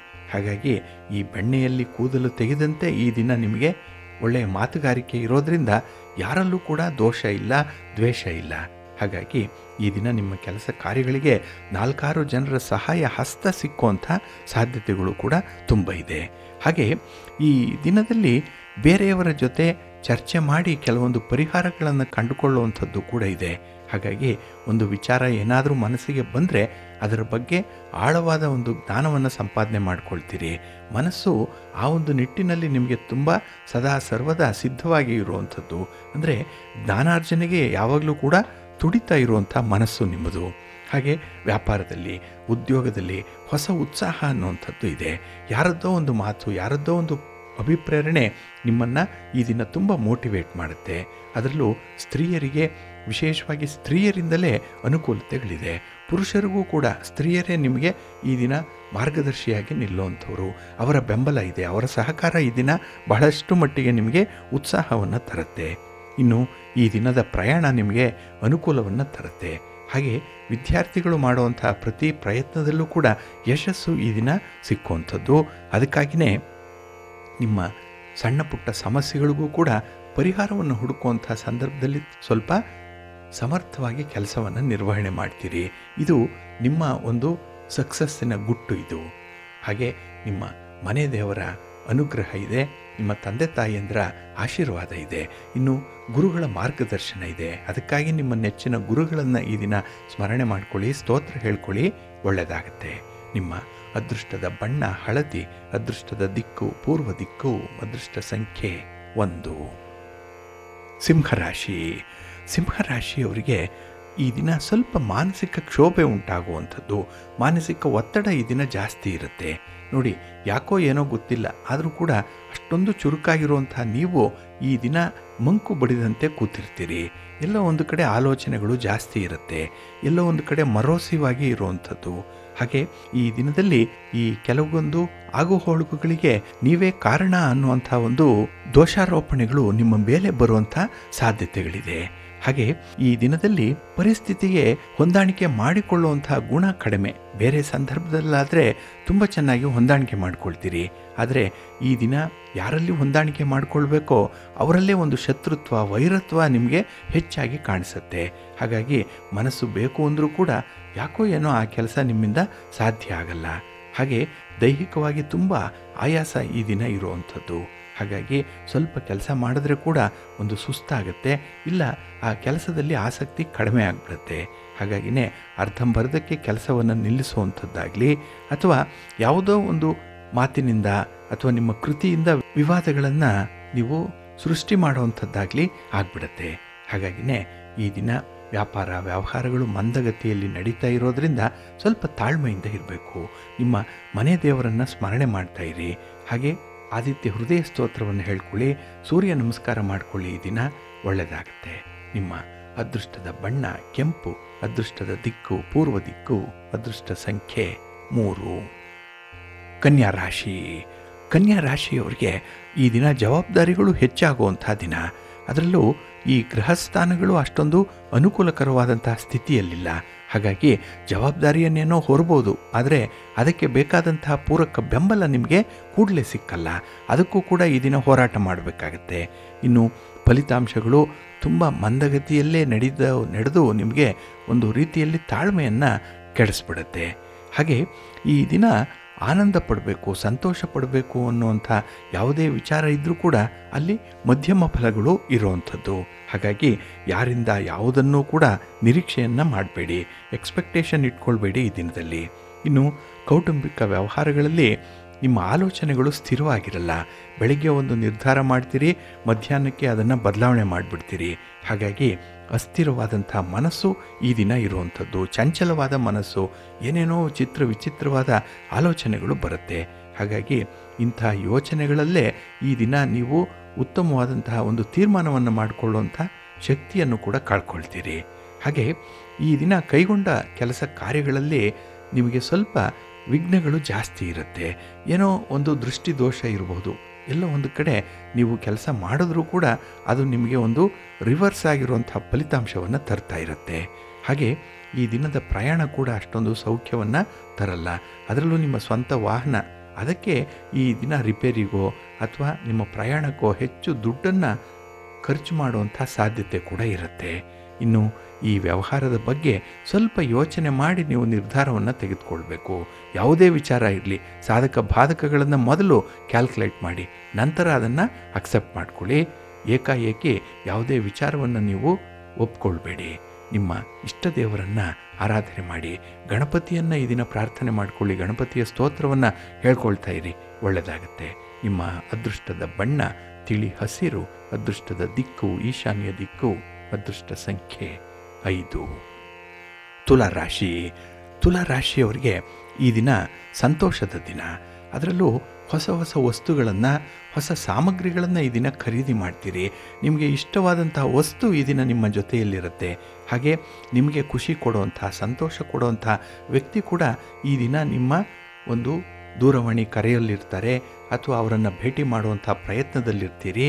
ಹಾಗೆ ಅವರ ಹೆಸರನ್ನಾಗಲಿ ಅವರನ್ನಾಗಲಿ ಈ ದಿನ ಹೆಚ್ಚು ಹೆಚ್ಚು ಸ್ಮರಣೆ ಮಾಡಿಕೊಳ್ಳುವಂಥ ಅವಕಾಶಗಳು ನಿಮಗೆ ಸಿಕ್ಕತ್ತೆ. ಹಾಗೆ ಈ ದಿನ ದೀರ್ಘಕಾಲದಿಂದ ಇದ್ದಂತಹ ಒಂದು ವಿವಾದ, ಅದು ತುಂಬ ಬಾಧಿಸ್ತಾ ಇತ್ತು. ಅದಕ್ಕಾಗಿ ಎಷ್ಟೋ ಪ್ರಯತ್ನ ಪಟ್ಟಿದ್ದೀರಿ. ಆದರೆ ಈ ದಿನ ಅದು ನಿಮಗೆ ಒಂದು ಹಂತಕ್ಕೆ ಮುಕ್ತಿಯನ್ನು ಕೊಡುವಂಥ ಸಾಧ್ಯತೆಗಳು ಕೂಡ ಇದೆ. ಅಂದರೆ ಆ ವಿವಾದದಿಂದ ಹೊರಬರುವಂಥ ಸಾಧ್ಯತೆ ಕೂಡ ಇರುತ್ತೆ. ಇನ್ನು ಈ ದಿನ ನಿಮ್ಮ ಸಂಬಂಧಿಕರ ಜೊತೆಯಲ್ಲಿ ಒಂದು ವಿವಾಹದ ಬಗ್ಗೆ ಕೆಲವೊಂದು ಮಾತುಕತೆಗಳು ನಡೆಯುವಂಥದ್ದು ಇದೆ. ಎಲ್ಲೋ ಒಂದು ಕಡೆ ಒಂದು ಚರ್ಚೆ, ಒಂದು ಮಾತುಕತೆ ನಡೆಯುವಂಥದ್ದು. ಹಾಗೆ ಮನೆಯಲ್ಲಿ ಆಗಬೇಕಾಗಿರುವಂಥ ಶುಭ ಕಾರ್ಯಗಳ ಮುನ್ಸೂಚನೆಯನ್ನು ನೀವು ನಿಮ್ಮ ಕುಟುಂಬಸ್ಥರಿಗೆ ತಿಳಿಸುವಂಥ ಒಂದು ಸಿದ್ಧತೆ ಕೂಡ ಆಗುತ್ತೆ. ಇನ್ನು ಈ ದಿನದಲ್ಲಿ ವ್ಯಾಪಾರಸ್ಥರಿಗೆ, ವ್ಯವಹಾರಸ್ಥರಿಗೆ ಸ್ವಲ್ಪ ಲಾಭದ ಅಂಶ ಹೆಚ್ಚಾಗೇ ಇರುವಂಥದ್ದು. ಹಾಗೆ ನಿಮ್ಮ ಸಂಗಾತಿ, ನಿಮ್ಮ ಪ್ರೀತಿ ಪಾತ್ರರಿಂದ ಕೂಡ ಈ ದಿನ ಹೆಚ್ಚಿನ ಸೌಲಭ್ಯಗಳನ್ನು ಪಡ್ಕೊಳ್ತೀರಿ. ಒಳ್ಳೆಯ ಮಾತಿದೆ, ತಿಳುವಳಿಕೆ ಇದೆ, ಅಂಡರ್ಸ್ಟ್ಯಾಂಡಿಂಗ್ ಲೆವೆಲ್ ಬಹಳ ಚೆನ್ನಾಗಿದೆ ಈ ದಿನದಲ್ಲಿ. ಹಾಗೆ ಹಿರಿಯರ ಮಾರ್ಗದರ್ಶನ ನಿಮಗೆ ಉತ್ತಮವಾದಂಥ ಅನುಕೂಲವನ್ನೇ ತರುತ್ತೆ. ಹಾಗೆ ಈ ದಿನದಲ್ಲಿ ನಿಮ್ಮ ಸ್ನೇಹಿತರಿಂದ ಪ್ರೋತ್ಸಾಹದಾಯಕವಾದಂಥ ಮಾತುಗಳನ್ನು ಕೇಳ್ತೀರಿ. ನಿಮ್ಮ ಬಗ್ಗೆ ಕೆಲವೊಂದು ಸಲ ಆತ್ಮ ಪ್ರಶಂಸೆ ಹೆಚ್ಚಾಗಿರುತ್ತೆ. ಏಕೆಂದರೆ ನಿಮ್ಮನ್ನು ನೀವೇ ಹೊಗಳ್ಕೊಳ್ಳುವಂಥದ್ದು, ನಿಮ್ಮ ಕೆಲಸವನ್ನು ನೀವೇ ಶ್ಲಾಘಿಸಿಕೊಳ್ಳುವಂಥದ್ದು ಕೂಡ ಇದೆ. ಇದೆಲ್ಲ ಆತ್ಮವಿಶ್ವಾಸವನ್ನು, ಒಂದು ಸೆಲ್ಫ್ ಕಾನ್ಫಿಡೆನ್ಸನ್ನು ಎನ್ಹ್ಯಾನ್ಸ್ ಮಾಡುವಂಥ ಒಂದು ವಿಧಾನಗಳು. ಅದನ್ನು ಅನುಸರಣೆ ಮಾಡ್ತಾ ಇರಿ, ಒಳ್ಳೆಯದಾಗತ್ತೆ. ನಿಮ್ಮ ಮನೆ ದೇವರನ್ನು ಸ್ಮರಣೆ ಮಾಡಿಕೊಳ್ಳಿ. ಹಾಗೆ ಭಕ್ತಿಯಿಂದ ಈ ದಿನ ವಿಷ್ಣು ಸ್ತೋತ್ರವನ್ನು ಹೇಳ್ಕೊಳ್ಳಿ, ವಿಷ್ಣು ಸಹಸ್ರನಾಮ ಹೇಳ್ಕೊಳ್ಳಿ. ಈ ದಿನ ಒಳ್ಳೆಯದಾಗತ್ತೆ. ನಿಮ್ಮ ಅದೃಷ್ಟದ ಬಣ್ಣ ಬಿಳುಪು, ಅದೃಷ್ಟದ ದಿಕ್ಕು ಈಶಾನ್ಯ ದಿಕ್ಕು, ಅದೃಷ್ಟ ಸಂಖ್ಯೆ 1. ವೃಶ್ಚಿಕ ರಾಶಿ. ವೃಶ್ಚಿಕ ರಾಶಿಯವರಿಗೆ ಈ ದಿನ ಸಾಧಾರಣವಾಗಿ ಉತ್ತಮವಾಗಿರುವಂಥ ದಿನ. ಅದರಲ್ಲೂ ಒಂದು ರೀತಿಯಲ್ಲಿ ಸಂಶೋಧನೆ ಮಾಡುವಂಥ ಒಂದು ಪ್ರವೃತ್ತಿ ಜಾಸ್ತಿ ಇದೆ. ನಿಮ್ಮ ಮನಸ್ಸು ಈ ದಿನ ರಿಸರ್ಚ್ ಮಾಡುವಂಥದ್ದು, ರಿಸರ್ಚ್ ಓರಿಯೆಂಟೆಡ್ ಮೈಂಡ್ ನಿಮ್ಮದು ಈ ದಿನ. ಹಾಗಾಗಿ ಎಲ್ಲಿ ನಿಮಗೆ ವಿಚಾರಗಳು ಅಸ್ಪಷ್ಟವಾಗಿ ಗೊತ್ತಿದೆ, ಎಲ್ಲಿ ಯಾರ ಬಗ್ಗೆ ವಿಚಾರಗಳನ್ನು ಕಲೆ ಹಾಕಬೇಕು, ಇಂಥದ್ರಲ್ಲಿ ಈ ದಿನ ತುಂಬ ಆಸಕ್ತಿ, ಕ್ಯೂರಿಯಾಸಿಟಿ ಜಾಸ್ತಿ ಇರುತ್ತೆ. ಹಾಗೆ ಈ ದಿನ ಹಣಕಾಸಿನ ತೊಂದರೆಗಳು ಉಂಟಾಗುವಂಥದ್ದು ಕೂಡ ಇದೆ. ಏಕೆಂದರೆ ನಿಮ್ಮ ದೊಡ್ಡ ದೊಡ್ಡ ಕಮಿಟ್ಮೆಂಟ್ಗಳೇನಿದೆ ಅದಕ್ಕೆ ಹಣ ಬೇಕು. ಹಣ ಪೂರೈಕೆ ಆಗುವಂಥ ಸಂದರ್ಭದಲ್ಲಿ ಸ್ವಲ್ಪ ಕಡಿತ ಆಗುವಂಥ ಸಾಧ್ಯತೆಗಳು ಇರುತ್ತೆ. ಹಾಗಾಗಿ ಹಾಸಿಗೆ ಇದ್ದಷ್ಟೇ ಕಾಲು ಚಾಚಬೇಕೇ ಹೊರತು ಎಲ್ಲಿಂದನೋ ಸಂಪನ್ಮೂಲ ಸಿಕ್ಕತ್ತೆ ಅಂತ ಹೇಳಿ ಅದಕ್ಕಾಗಿ ನೀವು ಪರಿತಪ್ಪಿಸುವಂಥದ್ದು ತಪ್ಪು. ಹಾಗಾಗಿ ಕೈಯಲ್ಲಿದ್ದರೆ ಏನಾದರೂ ವ್ಯವಹಾರ ಮಾಡಿ, ದೂರದಲ್ಲಿದ್ದರೆ ಅದರ ಹಂಬಲವನ್ನು ಮರೆತುಬಿಡಿ. ಇನ್ನು ಈ ದಿನದಲ್ಲಿ ವ್ಯವಹಾರದಲ್ಲಿ ನಿಮ್ಮ ಆಲೋಚನೆಗಳು ಬಹಳ ಚೆನ್ನಾಗಿರುತ್ತೆ, ದೂರದೃಷ್ಟಿ ಇದೆ. ಆದರೆ ಸ್ಥಿರವಾಗಿರುವಂಥ ನಿರ್ಧಾರವನ್ನು ಕೈಗೊಳ್ಳಲ್ಲ, ಶಾಶ್ವತವಾಗಿರಲ್ಲ. ಹಾಗಾಗಿನೇ 2 ನಿಮಿಷ ಇದ್ದಂತಹ ನಿರ್ಧಾರ 3ನೇ ನಿಮಿಷಕ್ಕೆ ಬದಲಾವಣೆ ಆಗಿಬಿಡುತ್ತೆ. ಇನ್ನು ಈ ದಿನದಲ್ಲಿ ಅಡೆತಡೆಗಳು ಜಾಸ್ತಿ ಇದೆ, ಅದನ್ನು ಎದುರಿಸ್ತೀರಿ. ಪ್ರೀತಿ ಪ್ರೇಮದ ವಿಚಾರದಲ್ಲೂ ಕೂಡ ಈ ದಿನ ನಿಮ್ಮ ಮನಸ್ಸಿಗೆ ಸ್ವಲ್ಪ ಘಾಸಿಯಾಗುತ್ತೆ. ಆದರೂ ಸತ್ಯಾಸತ್ಯತೆಯನ್ನು ತಿಳ್ಕೊಳ್ಳುವಂಥ ಒಂದು ಪ್ರಯತ್ನದಲ್ಲೂ ಕೂಡ ಇರ್ತೀರಿ. ಒಟ್ಟಾರೆ ನಿಮಗೆ ಬೇಕಾಗಿರುವಂಥದ್ದು ಒಂದು ನ್ಯಾಯ, ಸತ್ಯ. ಅದಕ್ಕಾಗಿ ಈ ದಿನ ಸ್ವಲ್ಪ ಹೋರಾಟ ಇರುವಂಥದ್ದು, ಆ ಹೋರಾಟದ ಮನೋಭಾವ ಕೂಡ ಇರುತ್ತೆ. ಹಾಗೆ ಈ ದಿನ ನಿಮ್ಮ ಕುಟುಂಬಸ್ಥರಲ್ಲಿ ಅವರಲ್ಲಿ ಹಿರಿಯರು ಯಾರಿದ್ದಾರೆ ಅವರಿಂದ ಒಂದು ಒಳ್ಳೆಯ ಮಾರ್ಗದರ್ಶನ ಕೂಡ ನಿಮಗೆ ಸಿಕ್ಕತ್ತೆ. ಹಾಗೆ ಸಣ್ಣ ಉಡುಗೊರೆಯನ್ನು ಈ ದಿನ ಪಡ್ಕೊಳ್ಳುವಂಥ ಅವಕಾಶ ಕೂಡ ಇದೆ. ಒಟ್ಟಾರೆ ಈ ದಿನ ಏನೇ ನಡೆದರೂ ಅದು ನಿಮಗೆ ಸಂತೋಷವನ್ನು ತರುತ್ತೆ. ನಿಮ್ಮ ಇಷ್ಟ ದೇವರನ್ನು ಆರಾಧನೆ ಮಾಡ್ತಾಯಿರಿ. ಹಾಗೆ ಭಕ್ತಿಯಿಂದ ನಿಮ್ಮ ನೆಚ್ಚಿನ ಗುರುಗಳನ್ನು ಸೇವೆ ಮಾಡಿ, ಅಂದರೆ ಅವರನ್ನು ಸ್ಮರಣೆ ಮಾಡ್ಕೊಳ್ಳಿ, ಸ್ತೋತ್ರ ಹೇಳ್ಕೊಳ್ಳಿ, ಒಳ್ಳೆಯದಾಗತ್ತೆ. ನಿಮ್ಮ ಅದೃಷ್ಟದ ಬಣ್ಣ ಹಳದಿ, ಅದೃಷ್ಟದ ದಿಕ್ಕು ಈಶಾನ್ಯ ದಿಕ್ಕು, ಅದೃಷ್ಟ ಸಂಖ್ಯೆ 1. ಧನುರಾಶಿ. ಧನುರಾಶಿಯವರಿಗೆ ಈ ದಿನ ಸ್ವಲ್ಪ ಪ್ರಯಾಸದ ದಿನ, ಸ್ವಲ್ಪ ಕಷ್ಟದ ದಿನ ನಿಮಗೆ. ಏಕೆಂದರೆ ಏನನ್ನ ಮನಸ್ಸಿನಲ್ಲಿ ಅಂದುಕೊಳ್ತೀರೋ ಆ ಕೆಲಸಗಳು ಪೂರ್ಣವಾಗಿ ಆಗಲ್ಲ. ಹಾಗೆ ಯಾವುದು ಆಗಬಾರ್ದು ಅಂದ್ಕೊಳ್ತೀರೋ ಅದು ನಡೆದೇ ಹೋಗುತ್ತೆ. ಹಾಗಾಗಿ ಈ ದಿನ ಅನ್ಎಕ್ಸ್ಪೆಕ್ಟೆಡ್ಡಾಗಿ ಆಗುವಂಥ ವಿದ್ಯಮಾನಗಳಿಂದ ಮನಸ್ಸಿಗೆ ತುಂಬ ಬೇಸರ ಉಂಟಾಗತ್ತೆ. ಇನ್ನು ಈ ದಿನ ಕುಟುಂಬ ಸದಸ್ಯರ ಅಭಿಪ್ರಾಯಕ್ಕೆ ನೀವು ಬೆಂಬಲವನ್ನು ಕೊಡಬೇಕು, ಮನ್ನಣೆ ಕೊಡಬೇಕು. ಇಲ್ಲ ಅಂತ ಹೇಳಿದ್ರೆ ನಿಮ್ಮ ಅಭಿಪ್ರಾಯ ಯಾವಾಗಲೂ ಬಂದು ಪ್ರಯೋಜನ ಆಗಲ್ಲ. ಹಾಗಾಗಿ ಕುಟುಂಬಸ್ಥರ ಪರವಾಗಿ ನಿಲ್ಲುವಂಥದ್ದು, ಹಾಗೆ ಕುಟುಂಬಸ್ಥರ ಸೂಕ್ತವಾದ ಸಮಯದಲ್ಲಿ ನೀವು ಅವರಿಗೆ ಉತ್ತೇಜನ ಕೊಡುವಂಥ ಒಂದು ಪ್ರಯತ್ನವನ್ನು ಮಾಡಿ. ಹಾಗೆ ಈ ದಿನದಲ್ಲಿ ಆದಾಯಕ್ಕಿಂತ ಖರ್ಚು ಹೆಚ್ಚಾಗುವಂಥದ್ದು ಕೂಡ ಇದೆ. ಇದು ಮನಸ್ಸಿಗೆ ಸ್ವಲ್ಪ ಬೇಸರ ತರುವಂಥದ್ದೇ. ಏಕೆಂದರೆ ಇನ್ನು ಆದಾಯದ ಮೂಲವನ್ನು ಹೆಚ್ಚಿಸ್ಕೊಳ್ಬೇಕು, ಇನ್ನೂ ಸ್ವಲ್ಪ ಆದಾಯ ಹೆಚ್ಚಾಗಬೇಕು ಅನ್ನುವಂಥ ಒಂದು ತುಡಿತ ಇದೆ. ಆದರೆ ಪ್ರಯತ್ನ ಮಾತ್ರ ನೀವು ಏಕಪ್ರಕಾರವಾಗಿ ಮುಂದುವರಿಸ್ತಾ ಇಲ್ಲ. ಸ್ವಲ್ಪ ಚಂಚಲವಾಗಿರುವಂಥ ಮನಸ್ಸು. ಯಾವಾಗಲೂ ಒಮ್ಮೆ ಒಳ್ಳೆಯ ನಿರ್ಧಾರಗಳನ್ನು ಕೈಗೊಳ್ತೀರಿ, ಅದನ್ನು ಜಾರಿಗೊಳಿಸುವಂತಹ ಸಂದರ್ಭ, ಆ ಒಂದು ಎಕ್ಸಿಕ್ಯೂಷನ್ ಪಾರ್ಟ್ ಏನಿದೆ ಅದರಲ್ಲಿ ನೀವು ಫೇಲ್ ಆಗುವಂಥ ಸಾಧ್ಯತೆ ಈ ದಿನ ಕೂಡ ಕಾಣಿಸುತ್ತೆ. ಇನ್ನು ಈ ದಿನ ಕೆಲಸಗಳು, ವ್ಯಾಪಾರಗಳು, ವ್ಯವಹಾರಗಳು, ಅದರಲ್ಲೂ ವಿದ್ಯಾರ್ಥಿಗಳಿಗೆ ನಿಮ್ಮ ಓದು ತುಂಬ ಮಂದಗತಿಯಲ್ಲಿ ಚಲಿಸುವಂಥದ್ದು. ನಾಳೆ ನೋಡಿದ್ರಾಯಿತು ಅಂತ ಹೇಳಿ ನೀವು ಸುಮ್ಮನಾಗುವಂಥದ್ದು ಕೂಡ ಇರುತ್ತೆ. ಆದರೆ ಈ ದಿನ ನಿಮ್ಮ ಜೀವನದಲ್ಲಿ ಅನಿರೀಕ್ಷಿತ ಬದಲಾವಣೆಯೊಂದು ಆಗುವಂಥದ್ದು ಕೂಡ ಇದೆ. ಹಾಗಾಗಿ ನಿಮಗೆ ಗೊತ್ತಿಲ್ಲ ಅದು ಎಂತಹ ಬದಲಾವಣೆ, ಯಾಕೆ ಬದಲಾವಣೆ ಆಯಿತು, ಅದರಿಂದ ಯಾವ ಲಾಭ ಇದೆ, ಯಾವ ನಷ್ಟ ಇದೆ, ಸಾಧಕ ಬಾಧಕಗಳೇನು, ಇವೆಲ್ಲವನ್ನು ಕೂಡ ಅನುಭವಿಸುವಂಥದ್ದು ಮುಂದೆ ಇದೆ. ಹಾಗಾಗಿ ನಿಮ್ಮ ಮನೆ ದೇವರನ್ನು ಸ್ಮರಣೆ ಮಾಡ್ತಾ ಇರಿ. ಭಕ್ತಿಯಿಂದ ಈ ದಿನ ನೀವು ಸುಬ್ರಹ್ಮಣ್ಯ ಭುಜಂಗ ಸ್ತೋತ್ರವನ್ನು ಹೇಳ್ಕೊಳ್ಳಿ, ಸ್ವಾಮಿಯ ದರ್ಶನ ಮಾಡ್ಕೊಳ್ಳಿ, ಒಳ್ಳೆಯದಾಗತ್ತೆ. ನಿಮ್ಮ ಅದೃಷ್ಟದ ಬಣ್ಣ ತಿಳಿ ಹಸಿರು, ಅದೃಷ್ಟದ ದಿಕ್ಕು ಪೂರ್ವ ದಿಕ್ಕು, ಅದೃಷ್ಟ ಸಂಖ್ಯೆ 3. ಮಕರ ರಾಶಿ. ಮಕರ ರಾಶಿಯವರಿಗೆ ಈ ದಿನ ಮಿಶ್ರ ಫಲಗಳಿರುವಂತಹ ದಿನ. ಅದರಲ್ಲೂ ಹೆಚ್ಚು ಹೆಚ್ಚು ಸಂತೋಷ ಇದ್ದಂಥ ಸಮಯದಲ್ಲೇ ನಿಮಗೆ ದುಃಖದ ವಾರ್ತೆಯೊಂದು ಬಂದ್ಬಿಡುತ್ತೆ. ಹಾಗಾಗಿ ಈ ದಿನ ಹೆಚ್ಚು ನಗಬೇಡಿ, ಹೆಚ್ಚು ಸಂತೋಷ ಪಡಬೇಡಿ ಅಂತ ಹೇಳೇ ನಿಮ್ಮ ಸ್ನೇಹಿತರೋ ಬಂಧುಗಳೋ ನಿಮಗೆ ಎಚ್ಚರಿಸುವಂಥ ಒಂದು ಸನ್ನಿವೇಶ ಕೂಡ ಇದೆ. ಹಾಗೆ ಈ ದಿನದಲ್ಲಿ ನಿಮ್ಮ ಸ್ನೇಹಿತರೊಂದಿಗೆ ಮಾಡುವಂಥ ವ್ಯವಹಾರಗಳಾಗಲಿ ಅಥವಾ ಯಾವುದೇ ರೀತಿಯ ಚಟುವಟಿಕೆಗಳಾಗಲಿ ನಿಮಗೆ ಅಷ್ಟೊಂದು ಅನುಕೂಲವನ್ನು ತರಲ್ಲ. ಅವರಿಗೆ ಅನುಕೂಲ ಇರ್ಬೋದು, ಅವರಿಗೆ ಲಾಭ ಇರ್ಬೋದು, ಆದರೆ ನಿಮ್ಮ ಒಂದು ವೈಯಕ್ತಿಕ ಲಾಭದ ದೃಷ್ಟಿಗೆ ಬಂದರೆ ಅದು ಅಷ್ಟೊಂದು ಲಾಭವನ್ನು ಕೊಡ್ತಾ ಇಲ್ಲ. ಹಾಗೆ ಸ್ನೇಹಿತರಿಗಾಗಿ ಈ ದಿನ ಕೆಲಸವನ್ನು ಮಾಡಬೇಕು, ದಾಕ್ಷಿಣ್ಯಕ್ಕಾಗಿ ಕೆಲಸವನ್ನು ಮಾಡಲೇಬೇಕಾಗತ್ತೆ ಈ ದಿನದಲ್ಲಿ. ಹಾಗೆ ಈ ದಿನ ನಿಮ್ಮ ಹೆಚ್ಚಿನ ಸಮಯವನ್ನು ಒಂದು ವಿಚಾರದ ಚರ್ಚೆಯಲ್ಲಿ ಕಳೆಯುವಂಥದ್ದು ಕೂಡ ಇದೆ. ಹಾಗಾಗಿ ಇಡೀ ದಿನದ ಸಮಯ ಆ ಒಂದು ವಿಚಾರದ ಚರ್ಚೆಗೆ ಹೋಗಿಬಿಡುತ್ತೆ. ಅದರಿಂದ ಬಂದಿರುವಂಥ ಫಲ ಏನು ಅಂತ ಹೇಳಿದ್ರೆ 0. ಯಾಕೆಂದರೆ ಅದು ದೂರದೃಷ್ಟಿಯಿಂದ ಕೂಡಿರುವಂಥ ಪ್ರಾಕ್ಟಿಕಲ್ ಆಗಿರುವಂಥ ಒಂದು ಫಲಿತಾಂಶ ಅಲ್ಲ, ಅಂಥ ಆಲೋಚನೆ ಅಲ್ಲ. ಅದಕ್ಕಾಗಿಯೇ ಅದನ್ನು ಕೂಡ ಕೈ ಬಿಡಬೇಕಾದಂಥ ಒಂದು ಪರಿಸ್ಥಿತಿ ಈ ದಿನ ಬರುತ್ತೆ. ಹಾಗೆ ಈ ದಿನ ನಿಮಗೆ ಅಪರಿಚಿತವಾದಂತಹ ಕಾರ್ಯಕ್ಷೇತ್ರಕ್ಕೆ ಕೈ ಹಾಕುವಂಥದ್ದನ್ನು ತಪ್ಪಿಸ್ಕೊಳ್ಬೇಕಾಗತ್ತೆ. ನಿಮ್ಮ ನಡತೆಯಿಂದ ಈ ದಿನ ನಿಮ್ಮ ಸಂಗಾತಿಗೆ, ನಿಮ್ಮ ಪ್ರೀತಿ ಪಾತ್ರರಿಗೆ ತಪ್ಪು ಸಂದೇಶ ರವಾನೆಯಾಗುವಂಥದ್ದು ಕೂಡ ಇದೆ. ಹಾಗಾಗಿ ಅದನ್ನು ನೀವು ತಿಳಿಗೊಳಿಸ್ಕೊಳ್ಬೇಕಾಗತ್ತೆ ಮೊದಲು. ಇನ್ನು ವೈವಾಹಿಕ ಜೀವನದಲ್ಲಿ ಒಂದು ಸಂತೋಷ ಇರಬೇಕು. ಹಾಗೆ ವೈವಾಹಿಕ ಜೀವನ ಅಂತ ಹೇಳಿದ್ರೆ ಒಂದು ಕಲರ್ಫುಲ್ ಆಗಿರಬೇಕು. ಅದಕ್ಕಾಗಿ ಏನು ಮಾಡಬೇಕು ಅನ್ನುವಂಥ ಒಂದು ಆಲೋಚನೆ ಕೂಡ ಮನಸ್ಸಿಗೆ ಬರುತ್ತೆ. ಒಟ್ಟಾರೆ ಈ ದಿನ ನಿಮ್ಮ ಮನಸ್ಸಿಗೆ ತುಂಬ ವಿಚಿತ್ರವಾದ ಆಲೋಚನೆಗಳು ಬಂದು ಅದಕ್ಕೆ ಪರಿಹಾರವನ್ನು ಹುಡುಕುವಂಥ ಒಂದು ಪ್ರಯತ್ನದಲ್ಲಿರ್ತೀರಿ. ನಿಮ್ಮ ಇಷ್ಟ ದೇವರನ್ನು ಸ್ಮರಣೆ ಮಾಡ್ತಾ ಇರಿ. ಹಾಗೆ ಶಿವ ಪಾರ್ವತಿಯರ ದರ್ಶನ ಮಾಡಿಕೊಳ್ಳಿ, ಮಹಾವಿಷ್ಣು ಮಹಾಲಕ್ಷ್ಮಿಯರ ದರ್ಶನ ಮಾಡಿ, ಒಳ್ಳೆಯದಾಗುತ್ತೆ.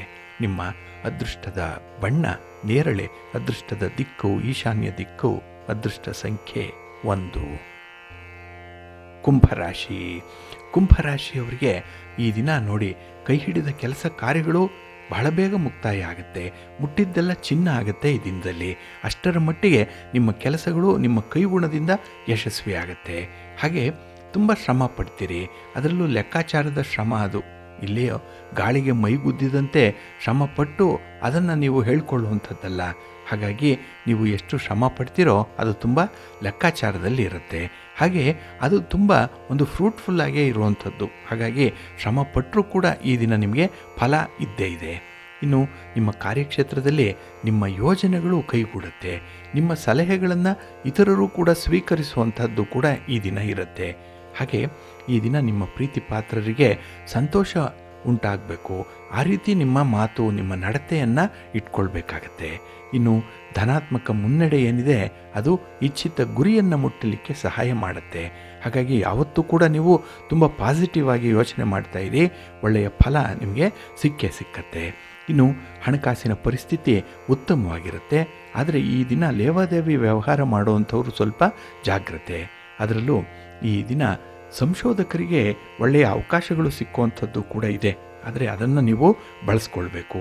ಯಾವುದೋ ಒಂದು ವಿಚಾರದಲ್ಲಿ ಹೆಚ್ಚಿನ ಮಾಹಿತಿಯನ್ನು ಪಡ್ಕೊಳ್ಳುವಂಥದ್ದು ಕೂಡ ಈ ದಿನ ಇರುತ್ತೆ. ಹಾಗೆ ಈ ದಿನ ಇದ್ದಂತಹ ಕಾನೂನು ತೊಡಕುಗಳು ನಿವಾರಣೆಯಾಗುವಂಥದ್ದು, ಇದು ನಿಮಗೆ ಒಂದು ನಿರಾಳವಾದಂತಹ ಒಂದು ವಿಷಯ. ಅದು ಒಂದು ನ್ಯೂಸ್ ಇದು ನಿಮಗೆ. ಹಾಗಾಗಿ ಈ ಕಾನೂನು ತೊಡಕುಗಳನ್ನು ನಿವಾರಣೆ ಮಾಡ್ಕೊಳ್ತೀರಿ, ಮನಸ್ಸಿಗೆ ಸಮಾಧಾನ ಸಿಕ್ಕತ್ತೆ. ಇನ್ನು ಈ ದಿನ ಪುಸ್ತಕವನ್ನು, ಲೇಖನ ಸಾಮಗ್ರಿಗಳನ್ನು ವ್ಯಾಪಾರ ಮಾಡುವಂಥವ್ರಿಗೆ ಹೆಚ್ಚಿನ ಲಾಭ ಇದೆ. ಏಕೆಂದರೆ ಈ ದಿನದಲ್ಲಿ ನಿಮ್ಮ ಒಂದು ವ್ಯಾಪಾರ, ವ್ಯವಹಾರ, ವಹಿವಾಟು ಇದು ಜ್ಞಾನಕ್ಕೆ ಸಂಬಂಧಪಟ್ಟಿರುವಂಥದ್ದು. ಹಾಗೆ ನೀವು ಜ್ಞಾನವನ್ನು ವೃದ್ಧಿಸಿಕೊಳ್ಳಲಿಕ್ಕೆ ಬೇಕಾದಂತಹ ಕೆಲವು ಪೂರ್ವಕ ಚಟುವಟಿಕೆಗಳಿಗೆ ಸಂಬಂಧಪಟ್ಟಿರುವಂಥದ್ದು. ಇದರಲ್ಲಿ ತುಂಬ ಯಶಸ್ಸನ್ನು ಕಾಣ್ತೀರಿ. ನಿಮ್ಮ ಮನೆ ದೇವರನ್ನು ಸ್ಮರಣೆ ಮಾಡ್ತಾಯಿರಿ.